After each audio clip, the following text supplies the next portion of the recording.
Up till now, we have studied the first ultimate reality, which is consciousness. So now we know that consciousness is divided into 89 or 121 types. Now today we will study the second ultimate truth, which is the mental factors. So I hope you remember that mental factors are called Cetasika in Pali, and Cetasika means those that depend on the citta to arise.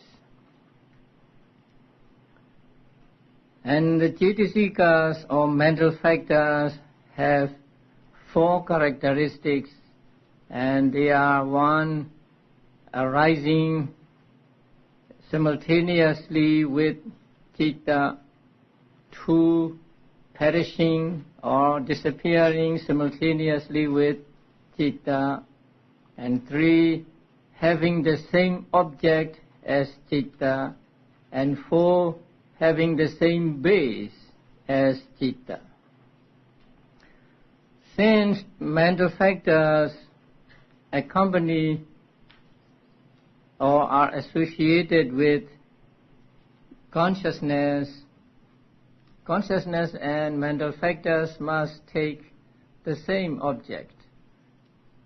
So it can never happen that citta takes one object and the mental factors take another object. So since they arise together, they take the same object. And also they depend on the same base. Now base means eyes, ears, nose, tongue, body, and the heart. So mental factors are those that make cittas different from one another. Now citta by definition is the awareness of the object, and since it is just the awareness of the object, it is neither good nor bad. It is neither wholesome nor unwholesome.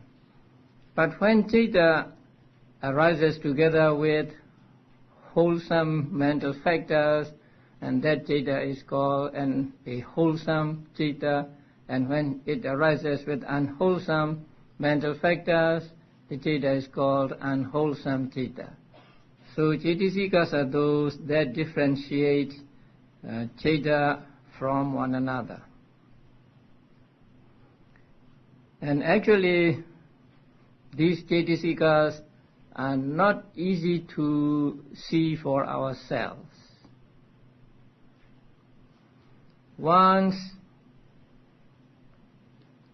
King Milinda asked the Venerable Nagasena, "Bhante, did Buddha do something that is difficult?" Then the Venerable Nagasena said, "Yes, great king, Buddha had done a very difficult thing."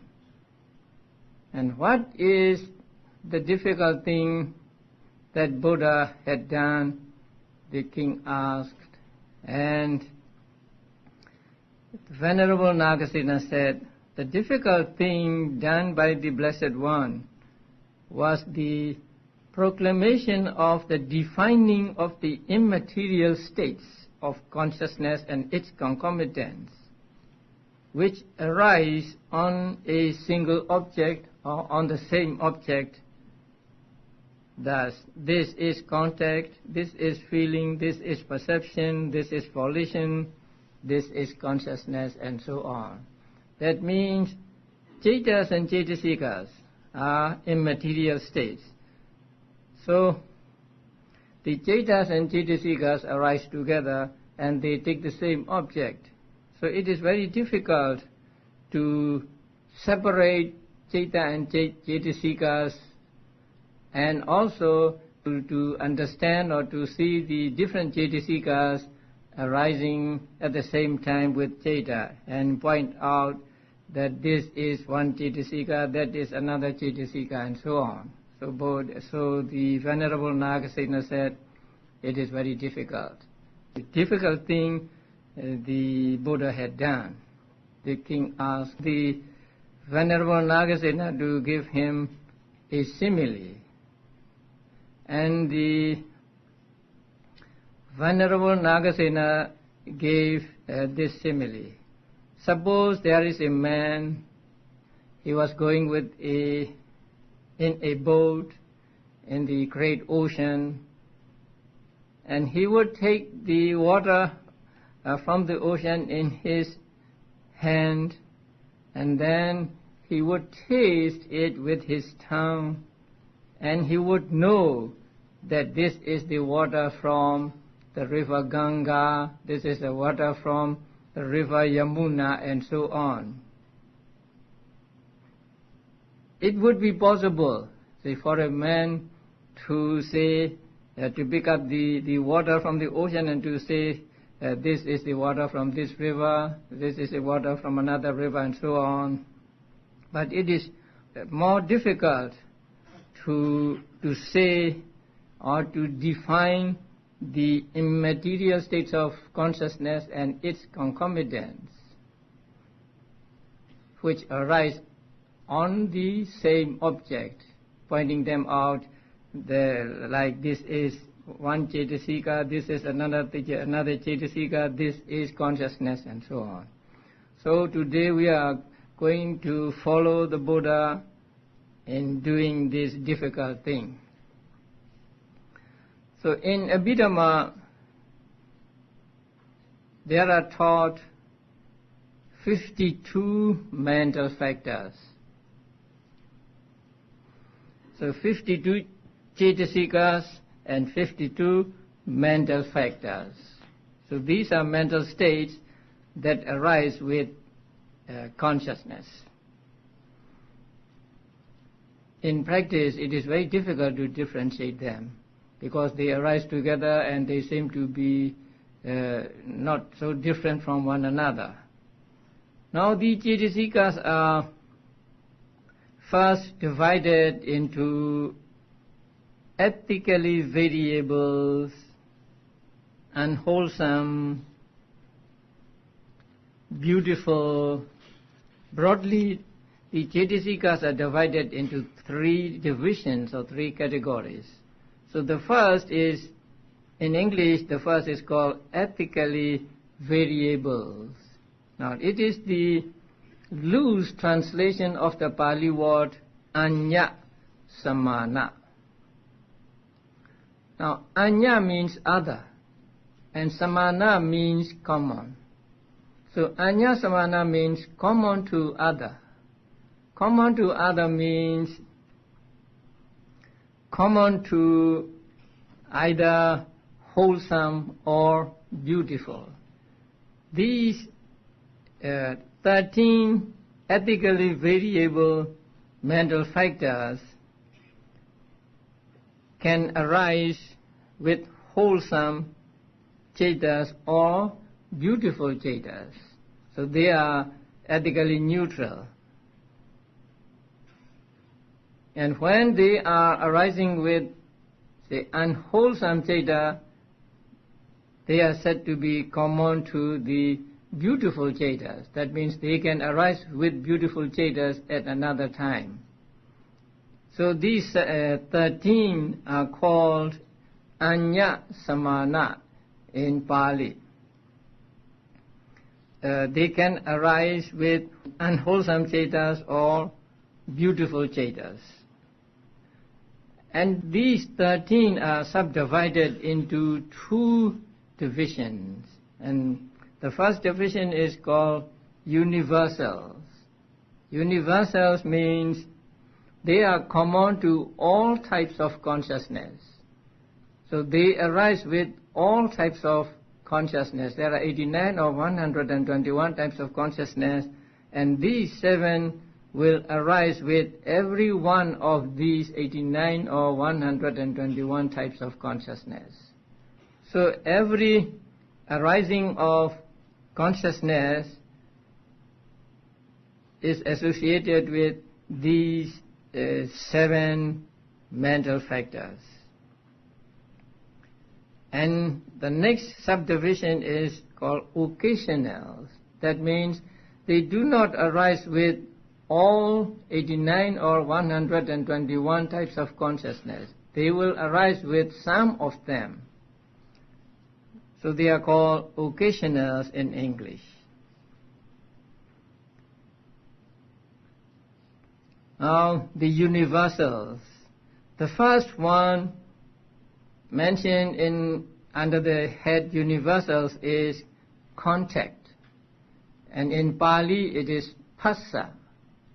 Now PH in Pali should be pronounced pa and not as F in English.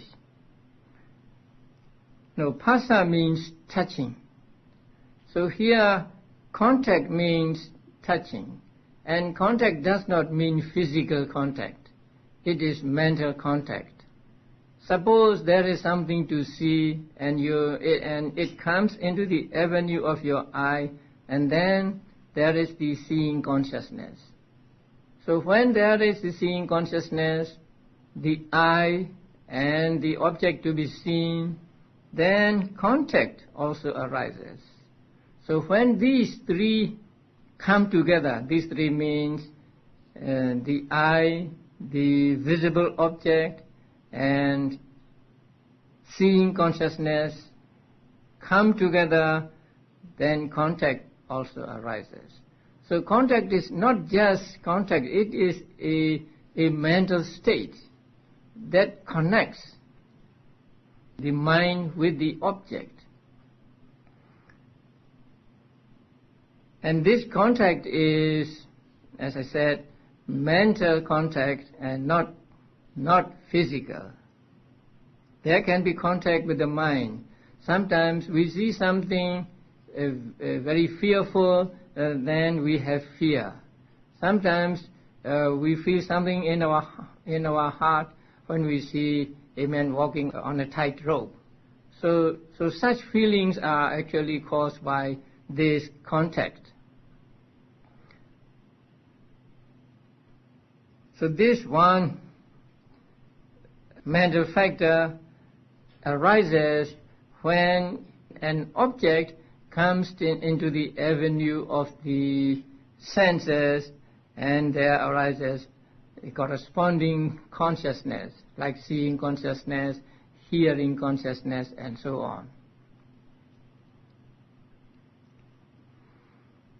And the second one is feeling. Now these are all mental states, not the act of feeling, but something that feels.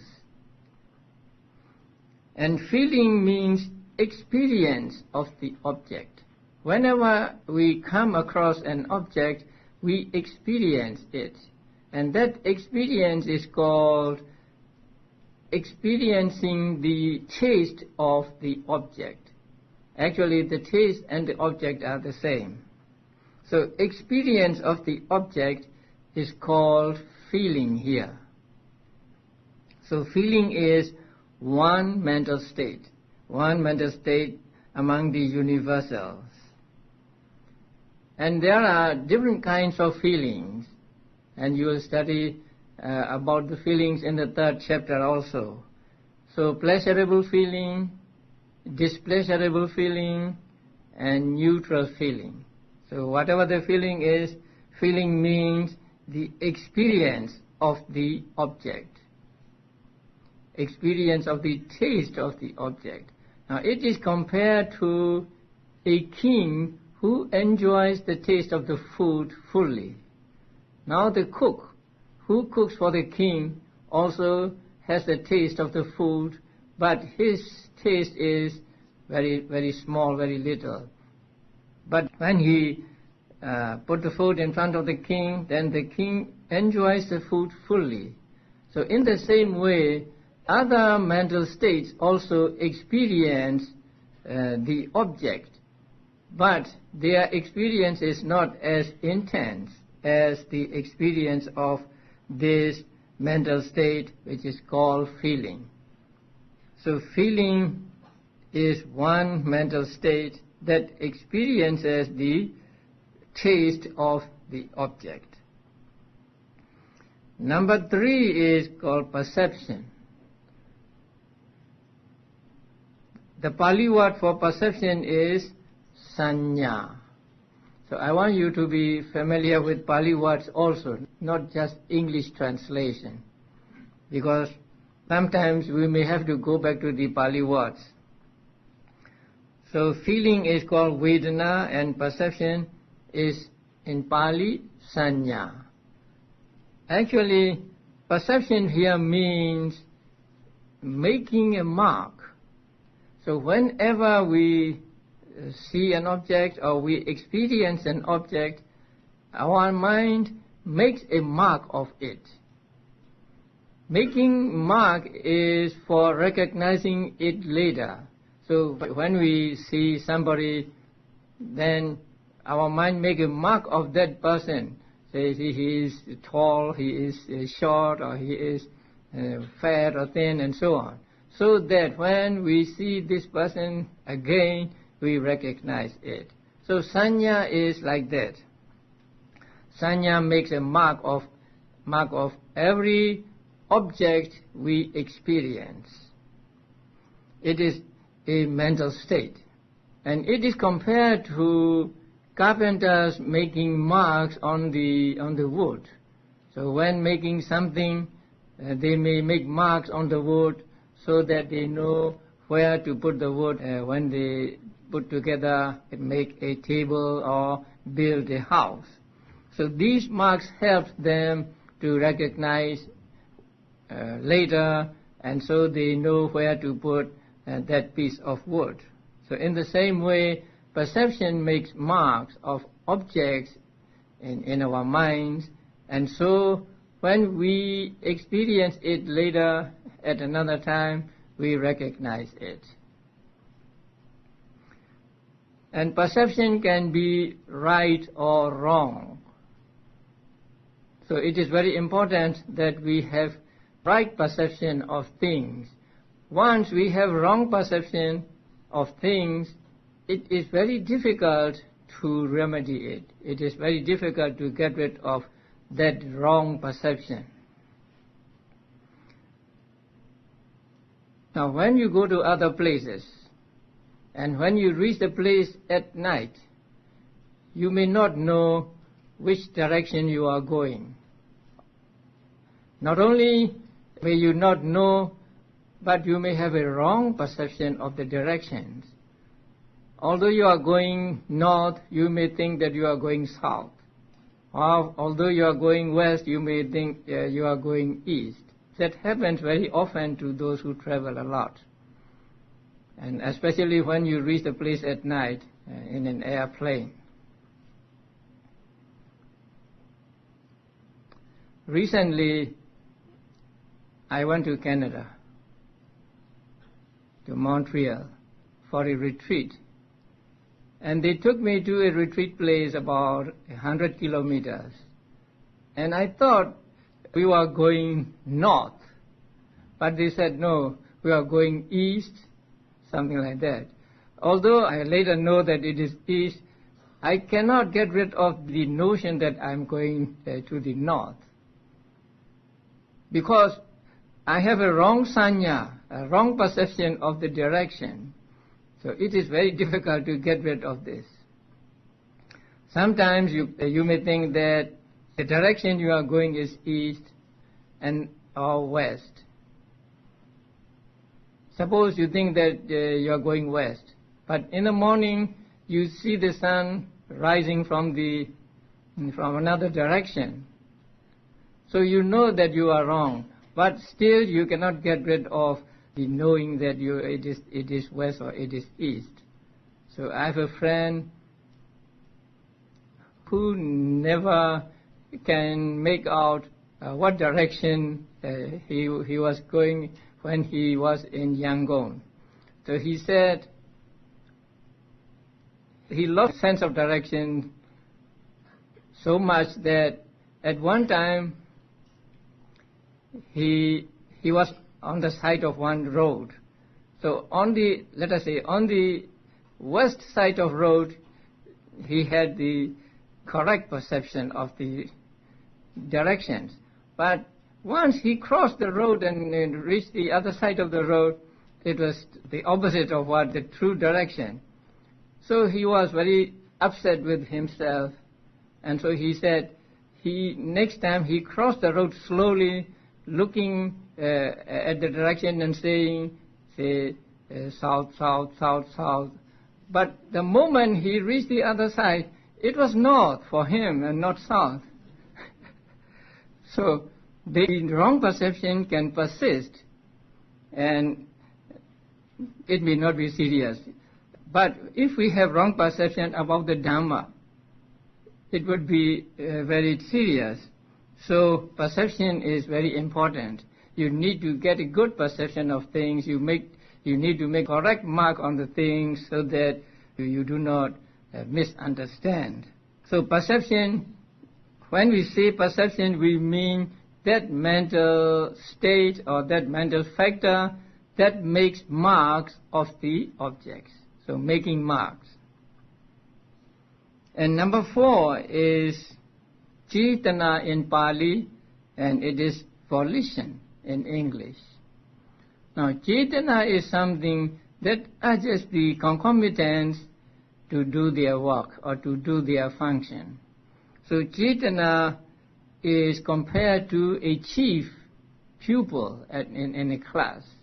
So the chief student does his work, and also he encourages other students to do their own work. This is what we call Cetana, volition. And this Cetana is an important mental factor because what we call karma is this Cetana. Now, Buddha expressly said that monk's Cetana is what I call karma. As the students of Abhidhamma, you should understand this, because sometimes when we ask people, what is karma? So they may say, karma is good or bad deed, good or bad action.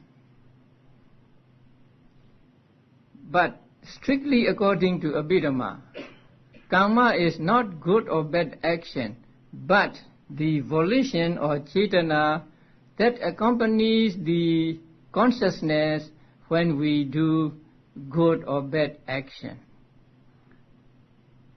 But that Cetana arises always in connection with good or bad deed, so that we transfer the name to good or bad deed, and we say karma is good or bad deed or good or bad action.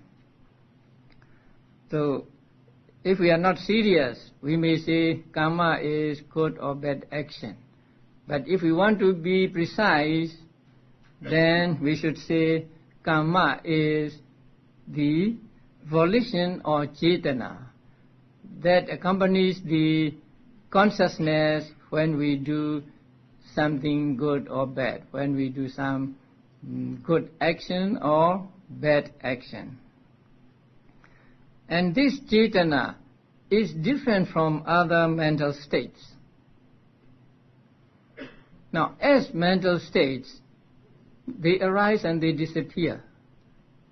Immediately after they arise, they disappear.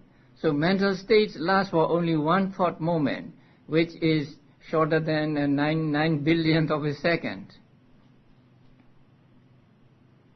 But Cetana is different. As a mental state, it arises and it disappears. But when it disappears, it leaves the potential to give results in the mental continuum of beings. That is why when the circumstances are favorable for it to bring out results, the results are produced. So that is why Cetana or volition is important. And when we say karma, we mean this, the mental factor, which is called cetana. And this cetana urges other concomitants to do their own function, and at the same time it does its own function, like a chief student in a class. And number 5 is one-pointedness of mind, or in Pali, ekaggata. One-pointedness of mind really means mind having one object only. So when we practice meditation, we try to keep our mind on the meditation object, on in-out breathing, or on rising and falling of the abdomen, or on other objects. So when mind stays on the object and it does not go to other objects, we say that there is concentration. So one-pointedness of mind is another name for concentration. And this concentration is common to all types of consciousness. So whatever consciousness arises, there is a kind of concentration or one-pointedness of mind. Although it may not be strong, even if it is not strong, still there is a kind of one-pointedness of mind with every type of consciousness.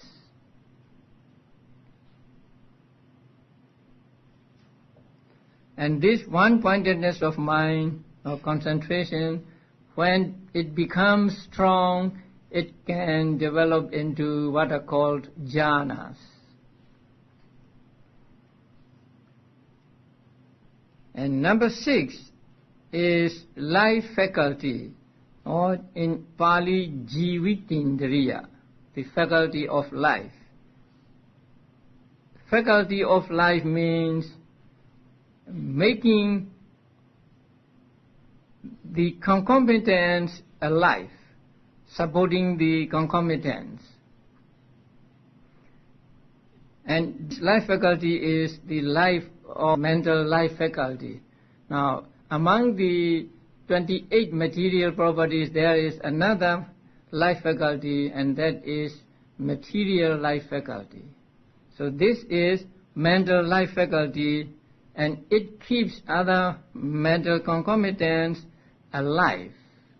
It is because of this that other mental concomitants stay alive.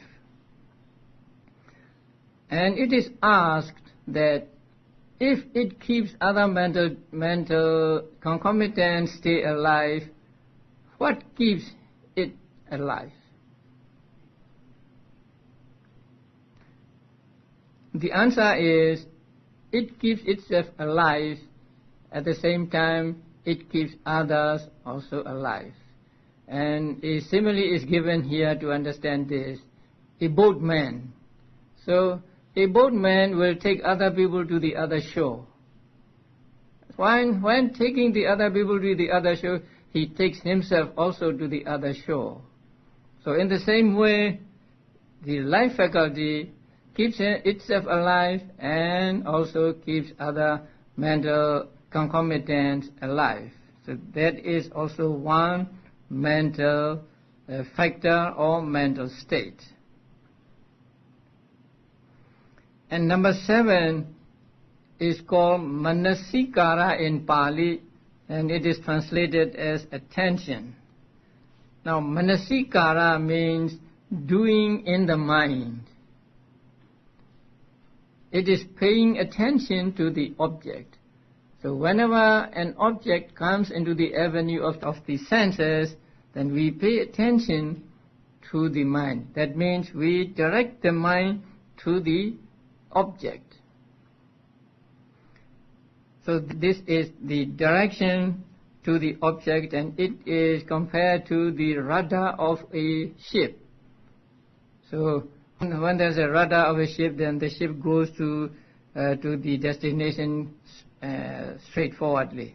So attention is like that, directing the mind to the object. That is why when we have no attention, we are not aware of the object. Even though a big object may pass in front of our eyes, if we do not pay attention, then we will not see it. So attention is also an important mental factor, and it is one of the universal mental factors, so that every mental activity has some kind of attention with it. So these 7 are called universals, or in Pali, sabba citta sadharana, common to all citas, and they arise with every one of the 89 or 121 types of consciousness. Now we come to the occasionals. So these 6 do not arise with every type of consciousness. They will arise with some types of consciousness only. For example, the first one, vitaka in Pali and initial application in English, will arise with only 55 types of consciousness. Now the first one, vitaka, is translated as initial application. That means initial application of the mind to the object. The Pali word vitaka means simply thinking.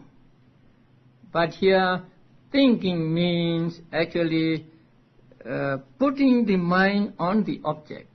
It takes the mind and it puts the mind onto the object. So that is the function of initial application or function of vitaka. So because there is this vitaka, our mind reach the object, or our mind is put on the object.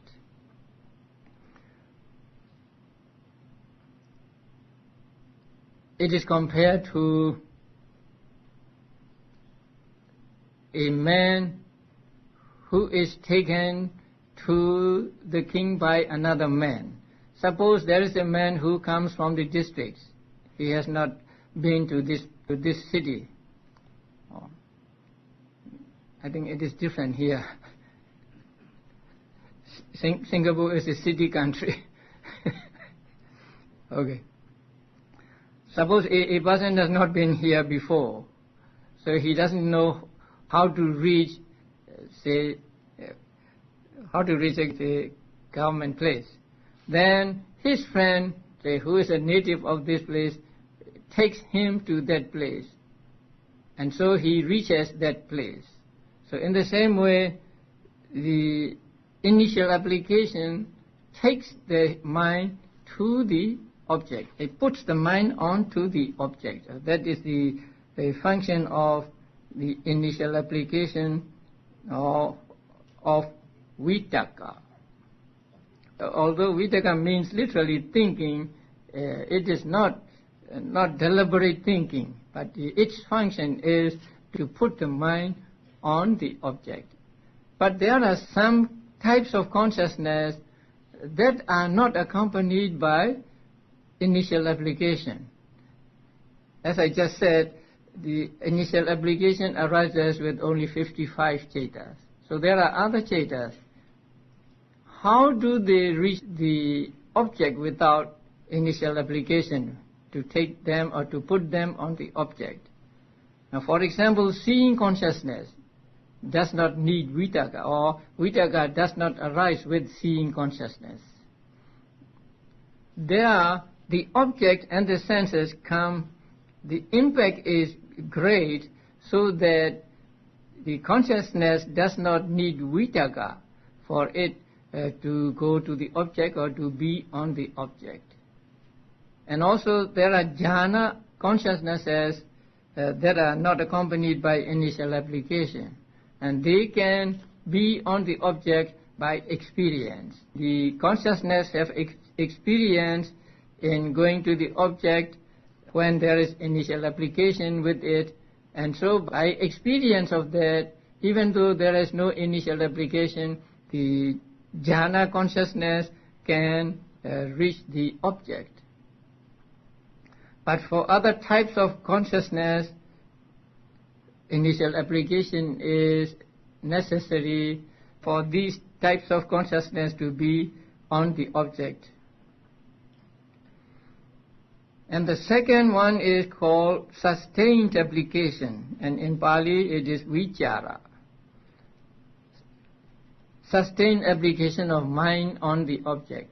First, the initial application put the mind on the object, and sustained application keep the mind on the object engaged. So these two are different. The first one takes the mind and put it on the object, and the second one keeps it there.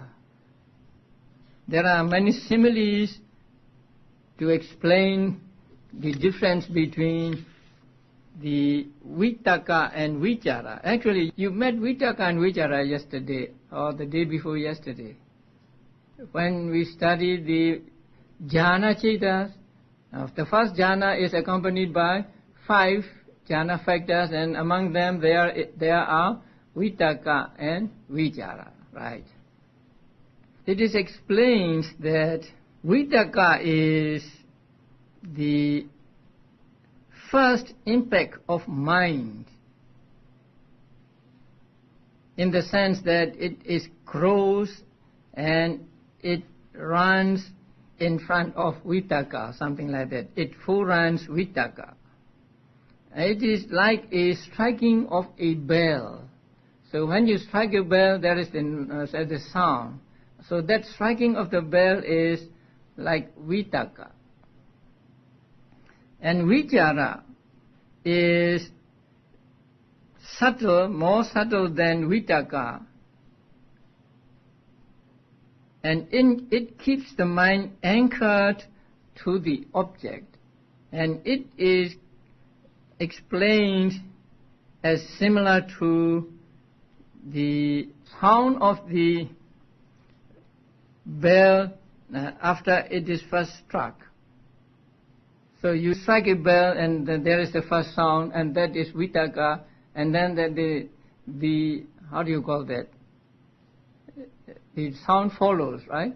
So that following sound, it is compared to vichara. And also they are compared to a bird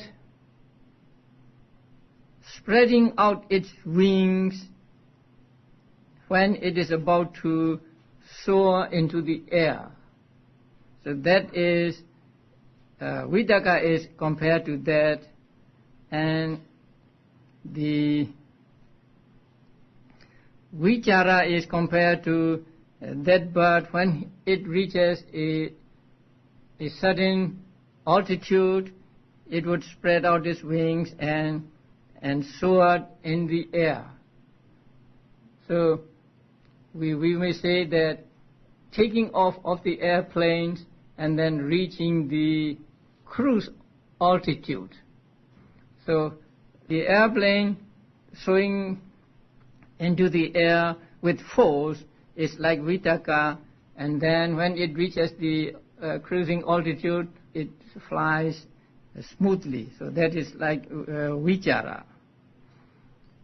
And it is also compared to a bee diving towards the flower or lotus. That is like, vitaka is like that, and vichara is like the bee buzzing above the flower. And also vitaka is compared to the hand which firmly grips the tarnished metal dish. And vichara is like the other hand that rubs with powder or oil or with the woolen pad to clean it. So vitaka is the gripping hand and vichara is the rubbing hand, something like that. Or again, vitaka is compared to the supporting hand of a potter when he spins his wheel with the stroke on the stick. Now, and when they make pots, they use a wheel and they turn the wheel. So the supporting hand of the potter is like the vitaka, and vichara is like the hand that moves back and forth.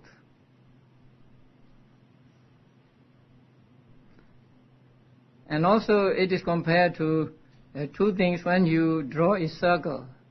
So when you draw a circle, you have one pin in the center and another pin revolving around it. So the center pin is like vitaka and the outer pin is like vichara. So vitaka and vichara are different mental states arising at the same time but doing their respective functions. So vitaka is putting the mind on the object, and vichara is keeping the mind there. That is why Venerable Nagasena said Buddha did a difficult job when he described different mental states that arise at the same time taking the same object. Now among the six, number 3, so from the beginning, number 10, is called decision or a dimokha. It is a firm decision of some object. A dimokha literally means releasing mind onto the object. So there is some kind of decision when we experience any object. So that is called a dimokha or decision.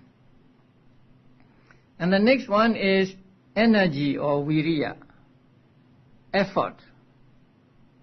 Here effort means mental effort because it is a mental state here. There is physical effort also, but here mental effort is meant. So in the mental activities there is involved this effort. Now, to be mindful we must make mental effort. If we do not make mental effort, we cannot be mindful, we cannot practice meditation. And when we read a book, then we need to concentrate on the book, and so there is the energy that helps concentration. So the energy or effort is a valuable or beneficial mental state even for everyday life. And this energy is compared to heat in the books. Now, heat can heat up things and burn them. In the same way, energy can heat up and burn the mental defilements. If we do not make effort, we will not be able to get rid of mental defilements. So the effort or energy is compared to heat, or heat of the sun or heat of the fire. And number 12 is Pali piti, and it is translated as zest. It is also translated as joy, happiness, rapture, and pleasurable interest. Piti is defined as something that refreshes. So when we experience piti, we are refreshed. So piti is defined as something that refreshes, and its characteristic is endearing, or to refresh both body and mind, or it pervades the body and mind. So it is a kind of pleasurable It is not feeling. It is difficult to translate. A mental state which is refreshing or which is endearing. When you practice meditation, you will experience this piti. You feel good about this. You feel good about the practice, and you may have goosebumps on your skin and like that. So piti is said to be of 5 kinds. Now the first one is called minor piti, small piti. And this small piti can cause the hair stand on end like goosebumps or goose flesh. And the second is called momentary piti. It is like lightning. Just once it strikes you and then it's gone. And the third one is called showering piti. It is like the waves breaking on the shore. And the fourth one is called uplifting piti. Through that piti, the body may be uplifted. It may be levitated. Sometimes, as a result of this uplifting piti, your body may move. Even while you are sitting, your body may move to another place. And then the last one is called pervading piti. And that means when you experience that piti, you are like a cotton ball soaked in water or oil. So the whole of your body is pervaded by this kind of piti. Although it is a kind of good feeling, it is not included in feeling. Now, it is included in the aggregate of mental formations, the fourth aggregate. Now, among the 5 jhana factors, we have piti and sukha put together. Vitaka, vichara, piti, and sukha. Now, sukha is a feeling, pleasurable feeling.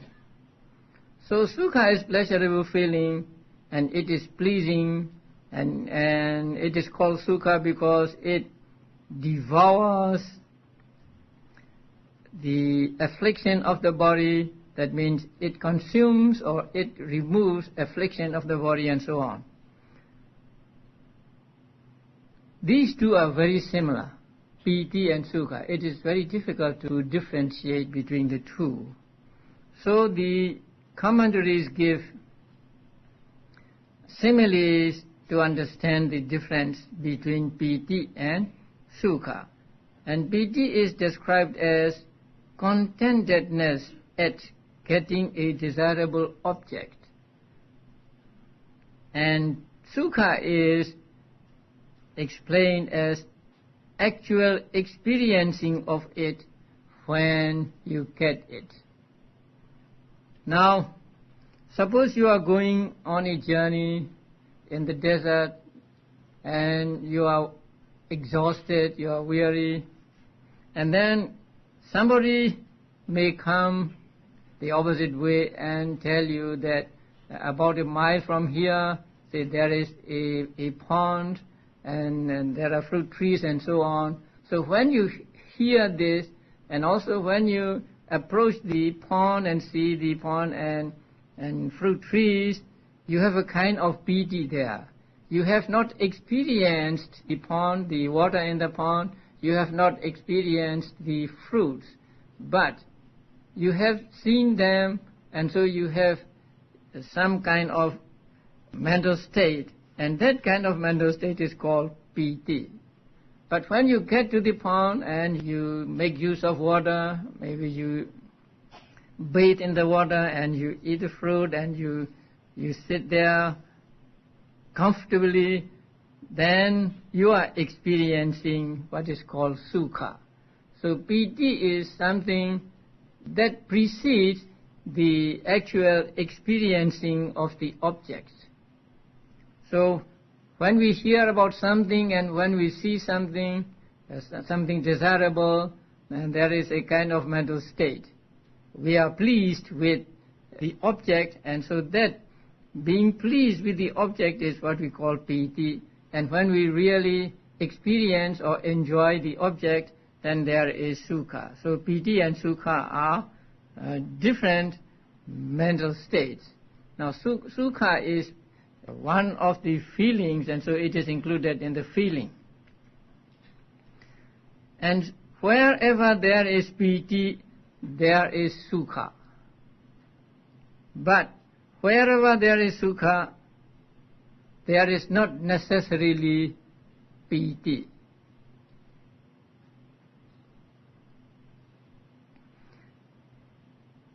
If you remember the jhana cetas, now the first jhana cetas is accompanied by how many jhana factors?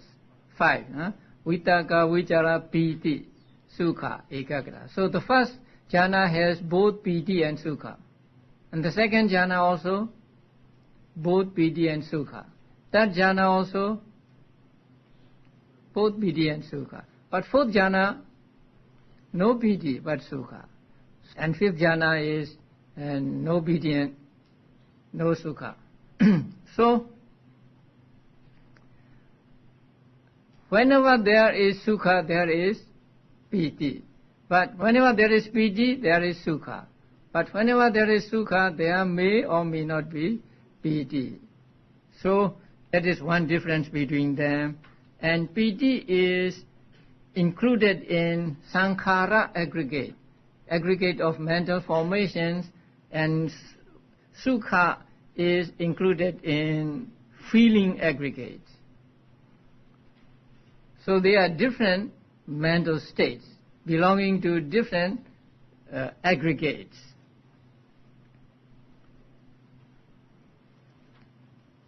Now the next one is chanda, desire. It is also translated as conation. It is the desire for the object, but it is not desire which is lobha. Although we may use the word desire for it, chanda is not lobha. Chanda can be unwholesome or wholesome, according to what type of other mental states arise with it. So, although we may translate it as desire, it is not desire like attachment or craving. It is mere desire for the object or mere desire to do. So sometimes it is translated as the will to do, just the will to do without attachment. And it is compared to an archer picking up the arrows. So when an archer wants to shoot arrow, he would pick up the arrows. When he pick up the arrows, he has no attachment to the arrows. He just wants to pick them up to shoot something. So chanda is like that. Just the will to do, just the desire to take the object, and not necessarily attached to the object. So these 6 are called occasionals, because later on we will study with how many cetas each of these cetasikas arise. So when you study this, you will understand why they are called occasionals. Each one of them is not common to all 89 or 121 types of consciousness. And they arise with just, say, 55, 66, and so on of the types of consciousness.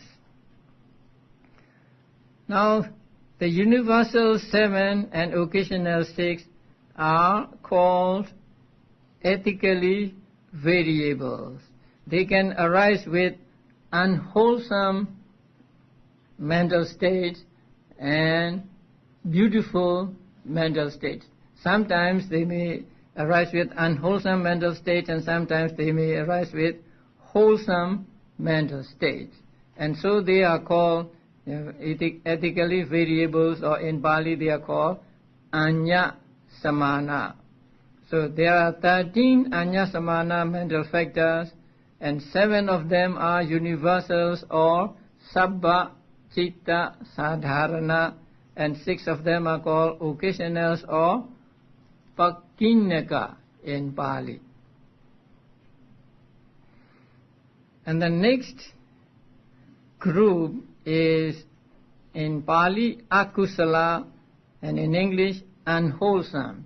Now you are familiar with the word unwholesome. You have already studied the unwholesome types of consciousness, and all these unwholesome type of consciousness have some of these mental factors arising with them. And so now we will study these 14 unwholesome types of mental factors. Okay. I think we'll have a break now.